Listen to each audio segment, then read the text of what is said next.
So excited for this trip. I cannot believe I'm going. It's been so many years since I've been to Europe, so I can't wait. This will be so much fun. I'm really, really excited just to go and see, how things have changed over there because it's been so long. And this is going to be so much fun with all these people from other parts of the United States coming with us for this trip. I know. I mean, I've never really been to the Midwest, so I'm excited to meet people from Chicago or Kansas and talk to them. Yeah. I've been to both coasts, but the Midwest I know nothing about. I lived in Missouri, and that was kind of fun. I was through my elementary school years. We had a pretty good time there. And I've also lived in California and then of course Texas. But I've never really been up the East Coast. I have relatives there, and I've visited.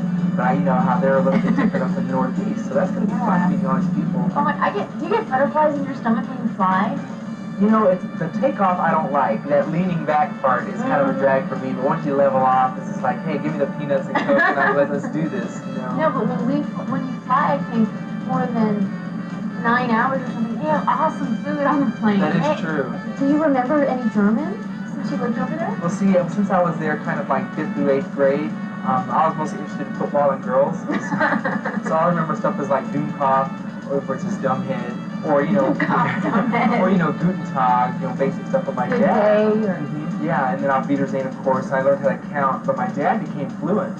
Wow. See, that's really important too, because a lot of Americans who go to other countries want everyone to speak English. Right. And so I remember particularly one time the family had gone off in the German economy in one of the small villages to get something, and there was a little German man out there, and he saw us coming, and you could kind of see in his face, okay, another American. And then my dad goes, Guten Tag, and began conversing with him in fluent German, and the guy's eyes just lit up because he had the respect of their country to try to learn some of their language. Yeah, that makes a difference. I agree, because I remember going to Paris also growing up, and they, a lot of people think that they have sort of a nasty attitude towards Americans.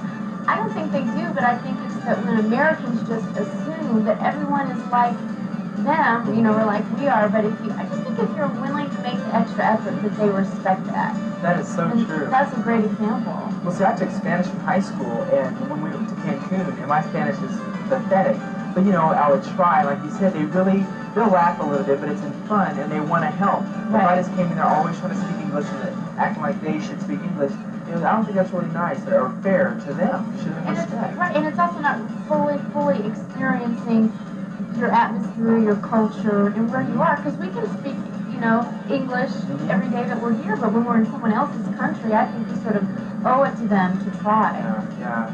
We're ambassadors for them. Exactly, ambassadors. And it makes it more fun, because even though I was not that good at it, the more I tried, the more I remembered, actually. Yeah. So I actually did get a little bit better by the time we left, so it was really fun. Wait, okay, so do we have everything out of here? Yeah, I think we got everything. Okay, and we got our passport, and we got our money. Magazines. Okay. We get magazines in there. Okay, I guess we got it all. Let's go. Whoops. All right, let's do this. I am so pumped. Oh my gosh, so excited! I wonder who we'll meet first. I know. Are you gonna get a lot of postcards? Send a lot of postcards everywhere? I'm gonna send, postcards from all over. Having fun. Glad you're not here. No, it'll be a good time. Maybe we should make a rule that for every place that we're in, we have to send a postcard in that language. Ooh, that would be so cool. Then everyone will know that we're learning a lot. Yeah, that we're trying to anyway. Gosh. Okay, Renee, I got a question. Yeah. What are the 3 main countries you're most excited about seeing? I am most excited about seeing Sweden, okay, Norway, and especially Greece. Really, why? Yeah, beautiful beaches, beautiful men, and the architecture is amazing. Yeah. What about you? Well, I'm definitely looking forward to going to Sweden, just to see what it's like there as well. And I'm kind of Japan sounds kind of interesting. Oh yeah. Yeah. So, This is it. you ready? Yeah, I'm excited. All right. You know, I'm really excited about getting together with these people from all over the country and finally going to these different countries abroad. Yeah, what do you think we're going to expect? I mean, it seems like it's going to be so different wherever we go. And that's what's going to be a tricky part, though, because from every country, I'm sure the customs are going to be different. Yeah. And what if we're in Singapore and, you know, offend someone using the wrong utensil or things like that? I hope that we get to know a lot about the different places we're going so we can act properly and not offend anyone. Do you think there might be some of that in the library, maybe? We could read up on it, maybe? Yeah, maybe. Or maybe we can talk to people that have been to some of these places or something. Like in Vietnam, do you know anything about their culture over there or their customs? I actually did hear once we're not supposed to really look an older person directly in the eye because it shows like you think you're on their level, and that's disrespectful. Wow. Yeah, so that's kind of wild. That is. Well, I think that maybe we'll just try to talk with the other kids and just all try to really respect everyone else's culture and customs just the best we can. But, I mean, I'm really excited about getting over there. Yeah, and it'll be fun learning the different customs, too, so I'm really looking forward to it all, definitely. Yeah, that's going to be great. One of the most unique is just the etiquette or the respect of elders. Whenever we see them, we always bow to them, or especially when we go to their homes, we take our shoes off. And we don't go in until the oldest comes in first before you go. The handshaking is pretty unique because we do it a lot. It's not just for introduction, it's also for when you meet someone, you greet him or her, and you do it also when you leave. You know, so it's a lot of handshaking, but not with teenagers. You know.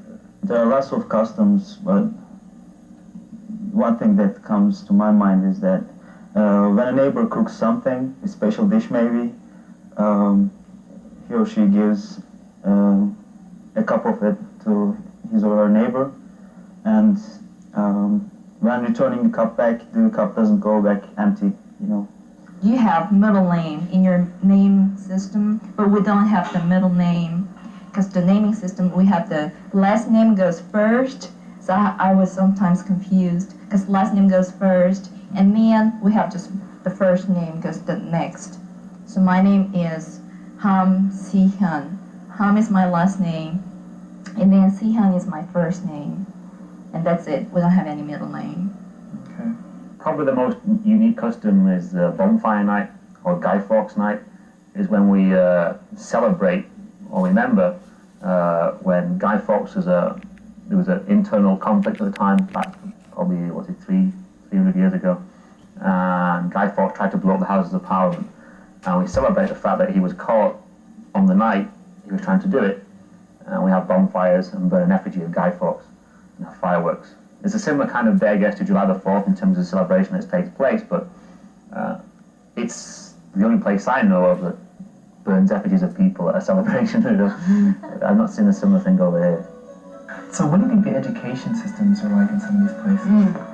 I have heard in some of the Eastern countries, it's unreal. The kids go to school 8 in the morning, you know, like we do over here, and they don't get out till 6 or even 8 o'clock at night. Well, you know, it's funny, when I lived in Germany, we would actually, for the first few months, we lived off base. So we were in the little German village, and we would see the German kids going to school on a Saturday, wearing their little short sets and everything, carrying their briefcases, and we would laugh at them so hard. On a Saturday? Yes, and we would just laugh as we're playing football or soccer or something, and now they're probably laughing at us because they're making more money than I will. But yeah, the system is definitely different there. Yeah. I went to a private high school. We have both private and government high schools.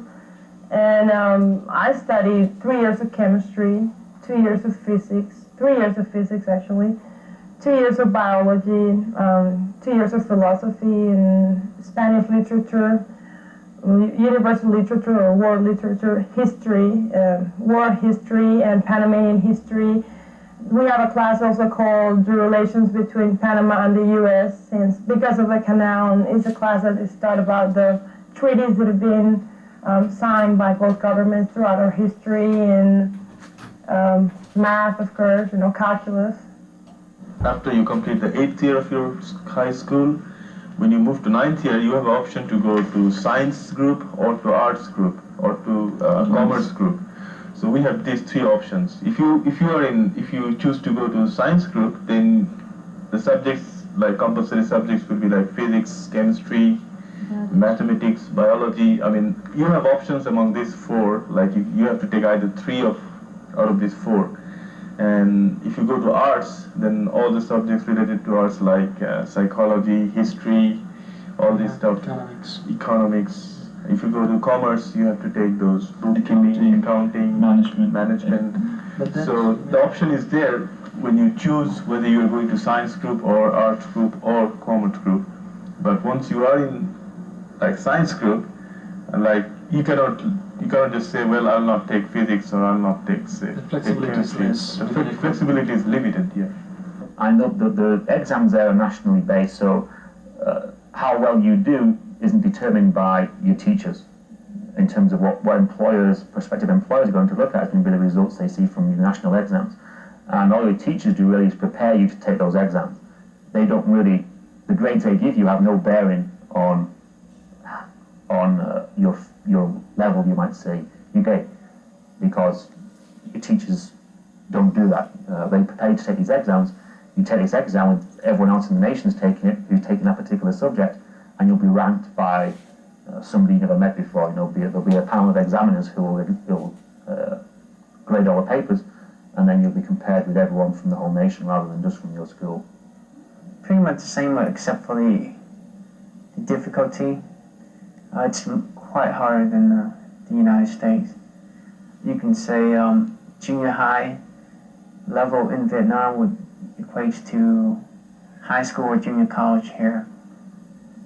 I know some of my friends study nights and days just to pass that class. We study from Monday through Saturday, so we only have holiday on Sunday. Okay, so do you have time to watch TV or? Sometimes when we get boring to study, we just watch TV for a half hour or an hour, and then we go back to study again.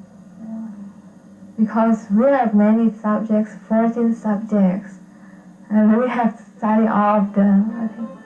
Hey man, you're snacking all the popcorn. Sorry about that, I'm already getting hungry. What are you most excited to eat when we get over there? I don't know. Well, you tell me, like, when we go to England, what sounds good over there since you've been? They have scones over there. They're kind of like English muffins. And, you know, they have tea time over there every day. So they usually eat that with the tea. Really? In the afternoons. And, I don't know, what about you? What are you looking forward to eating in other places? Well, going back to Germany, the bratwurst, the sausages, I mean, we'll have to, like, munch on some of those. Oh, They're yeah. fantastic. And then, I don't know, because, like, since I've never been, like, say, we were talking about Sweden earlier, I don't know what kind of delicacies they have there, so. I don't either. Yeah. I know in Israel, when I've been over there, they have these wonderful things called falafels, and they're just as common as we eat hamburgers. Really? The pita bread with some vegetable balls inside, and they are delicious. I guess maybe the thing I'm most looking forward to is just trying the things that we've never had. Yeah, I'm really with that. And also another thing is trying Chinese food authentically, or when you're in Italy, eating real pizza, that kind of I hear that Italian food is really different in Italy. Yeah, so that's going to be fantastic. Yeah. I just like pretty simple food, like potatoes. It's the most common food. First is bread, second is potatoes in Russia. And we have a tradition, a kind of respect to bread. Really, we cannot throw the bread into a garbage can. It's prohibited. We are really famous for our cakes in Germany. They are really, really good. They're not so sweet like here, but, well, I don't know. You have to taste it. And Brötchen, we have Brötchen, which are the little kind of the rolls that you have, but different, yeah. In my region, where I come from, we don't have potatoes that much. We have a Swabian-style noodle, which is called Spätzle, and we have it with this sauce, with the rich sauces, you know, these dark sauces, and Sauerbraten, we have that also. That's a kind of meat, and it's sour. It's really good. So not a lot of the food's been introduced here in Vietnam. We've always grown up with the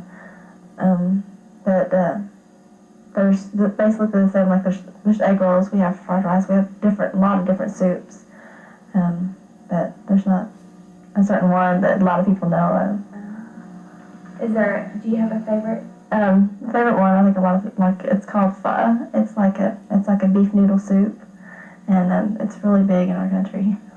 Most of Indonesian people, they are Muslim, so they just eat beef and chicken and fish or seafood. They don't eat pork because it's not good for them. I mean, that's a ban from their religion, so they cannot eat pork. In Panama, the typical food we eat is rice and chicken and sancocho. It's like a chicken soup, and ceviche, which is raw fish with marinated in lemon. It's really good, really, really good. Raw fish, I know it sounds gross and everything, but it's really good. You have to try it. They put onions and lemon, and then it kind of cooks in the lemon, and so that's what we eat. And we have, different types of fish, and they're very tasty. And I really miss fish here. That's for sure. Same goes for at least me. I miss fish. Yeah. Though back in my country, I didn't realize that I would miss it because after coming here, then I thought I'm missing fish. I like biryani. That's rice and mutton. It's very greasy and very spicy, and you can eat a lot of them and really you'll enjoy getting fatter. But I love it. What about you? About me, I fish everything that vegetables or the way our mothers used to cook it. Yeah, we have a special way of cooking. Like we use a lot of spices. People around consume a lot of potatoes. Famous Russian borscht, though I don't like borscht, but people around still eat borscht. This is soup. And what else? Rice, all kinds of fruits and vegetables like onion, cucumber, pumpkin, melon, marshmallow, everything like very simple food, but in different combinations, like mixtures. We don't have this exotic food like lobsters, crabs, this is typical United States, but in Russia we still have quite diverse food. I'm kind of tired of watching TV. Let's talk about our trip. I'm so excited about the different culture and the entertainment that we're going to experience over there. What do you think could be out there? Well, I'm sure they do more than watch TV, like go to the museums and, foreign films. What about the high school kids? Do you think that they do, what we do over here? Well, my understanding is that even some high schools, they go out, and it's part of the curriculum to go out to the museums. I know when I was in Germany and we were in the Air Force base, we'd still go out to some of the museums, like I said before, tour the castles, educational trips that were also a lot of fun, too. Wow. So they actually go to the museums and they actually are doing their class right there? Yeah, definitely. That's amazing. But I have no idea, what it would be like in Canada or, say, even in Brazil. Could you imagine what it's like there, what they do for fun? No. I don't know. I can't wait to see. I'm sure they do a lot of different things than we do. We go to movies, we go to cafes, like you can sit and drink tea or coffee and you can just talk with each other. There are lots of places like that. Melrose Place, Beverly Hills, they all like it, they all love it. I watch it. In German. Yeah, and they translate everything. What comes from America, they translate it into German. And we have a lot of shows and series like Murder, She Wrote and stuff like that, and MacGyver and all the shows, series, But they translate it, and then you come to America and you hardly recognize the people because they have such a different voice, like, who's that? Yeah, but the music, they don't translate the music. The Americans wonder why we know all these songs. But that's why they don't change it. It's not German. It's English, and they listen to it, but they don't understand it. They just listen and say, oh, well, cool. And How to do. Yeah. You basically, sort of in a group. There are two groups, and one member of one group goes to another group. Chasing in one breath. You keep on saying how to do. Within one breath, you have to touch someone. If you can't touch the other person, he's sort of. Yeah, you have to touch him and you have to come back to your own place. area in area. one breath of time. Yeah, you cannot lose the bread. That's the main thing. So they usually say hadudu. That's where the name is hadudu. Mostly parties, just getting together and going somewhere, and we call it tusovka. It's a kind of just getting together and going somewhere, throughout the city, working on embankment or just hanging around, what you call, just like to get together and have fun. Okay, one thing I was thinking is we have so many political rights here in the United States, and I wonder what it's like in other countries. Well, I know, have you seen on the news how a lot of people seem to have a really difficult time getting their rights because the government's a little bit more oppressive, but I don't know what it's like in most other countries. Yeah, I think that's going to be so fascinating to talk to the people that live there and find out, do they get out and vote? Do they have elections all the time?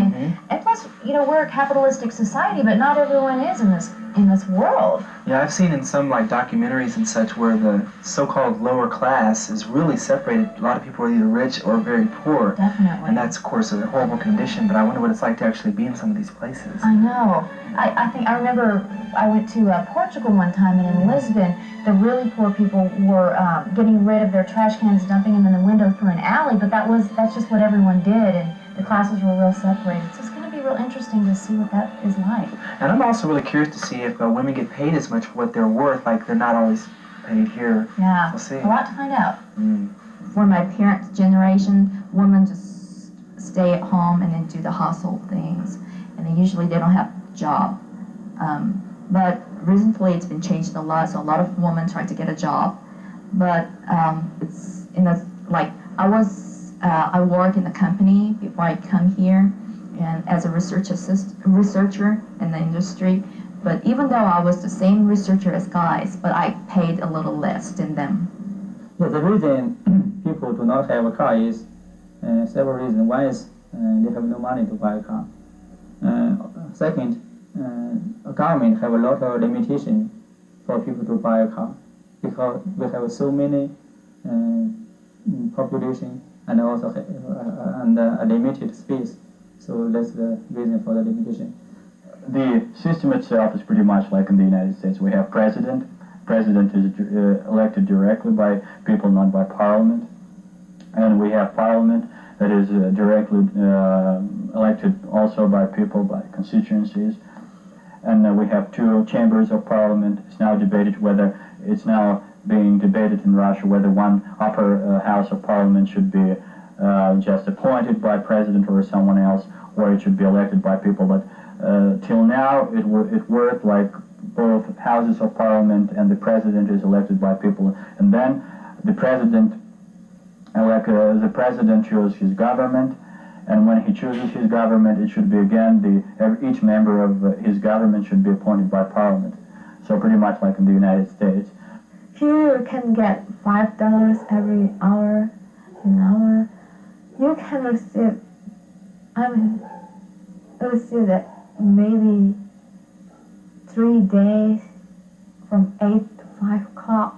You work from 8 to 5 o'clock in 3 days, then you can get about $5.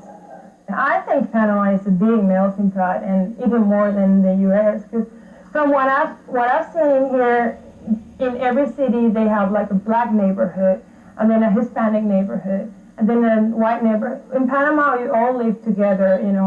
My neighbors, I have a Jewish neighbor, black neighbor, I have a Puerto Rican neighbor, and my next door neighbors are Italian, Panamanian Italians, and we all live in the same neighborhood, and you don't have like that division in society that way towards race. No, the division is more towards income, nice neighborhoods, bad neighborhoods, but not towards race, and that's a big difference in Panama. My best friend, she's a Greek Panamanian, and her parents both were born and raised in Greece, and they moved to Panama, and she's my best friend, and she's a Panamanian, but she speaks Greek too, and my other friend is Spanish, her dad is from Spain, and we have all kinds of people. We have Indian society, and they have like Hindu temples in Panama.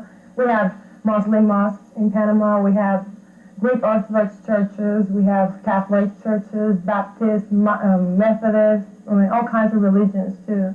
One of the things that I feel Americans take for granted is their freedom. In our country, we don't have that much freedom, and whenever we have a certain amount of freedom added to us, we accept that, we appreciate that.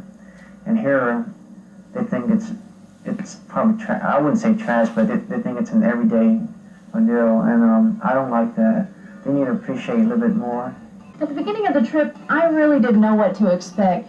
I mean, Leonard, I have to admit, I did have some preconceived ideas and stereotypes about what the countries would be like that we toured, but after seeing all these different places and talking to all these different people, I realized that in reality, we're really all the same. Well, you know, Renee, we may appear to be different on the outside, we might speak different languages, and we might even do common tasks in a different way, but we all experience emotions, love, grief, anger, and confusion. And that's because we're all human beings. Definitely. I mean, today we definitely live in a global society. Take us living in the United States of America. There are so many immigrants here that we have the opportunity every single day to learn about cultural awareness. Well, it's been quite an adventure, but it doesn't have to end here. The next time you see someone who's different from you, take a moment to find out about his or her culture. You might make a new friend, and you might learn something new about yourself. You hold the future of the world in your hands. So what will you do to make this world a better place for future generations?